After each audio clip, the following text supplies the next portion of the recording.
एक बार की बात है, एक गांव में एक गरीब लकड़हारा रहता था। वह रोज जंगल से लकड़ी काटकर उसे बेचकर अपना और अपने परिवार का पेट पालता था। एक दिन वह एक नदी के पास पेड़ काट रहा था।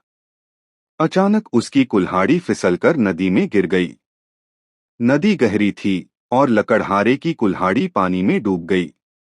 लकड़हारा बहुत परेशान हो गया, क्योंकि कुल्हाड़ी उसकी रोजी रोटी का साधन थी। वह नदी किनारे बैठकर रोने लगा। तभी नदी से भगवान प्रकट हो गए। भगवान ने लकड़हारे से पूछा, क्या बात है, तुम इतने दुखी क्यों हो? लकड़हारे ने भगवान को अपनी कुल्हाड़ी के बारे में बताया। भगवान ने कहा, चिंता मत करो, मैं तुम्हारी मदद करूंगा। इतना कहकर भगवान नदी में डूबे और जब वापस आए तो उनके हाथ में सोने की कुल्हाड़ी थी। भगवान ने लकड़हारे से पूछा, क्या यह तुम्हारी कुल्हाड़ी है?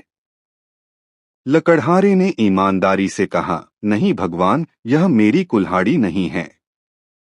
भगवान फिर से नदी में गए और इस बार चांदी की कुल्हाड़ी लेकर आए।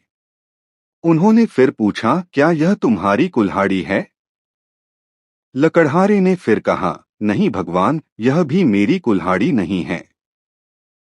आखिरकार भगवान ने उसकी असली लोहे की कुल्हाड़ी निकाल कर दी और पूछा, क्या यह तुम्हारी कुल्हाड़ी है?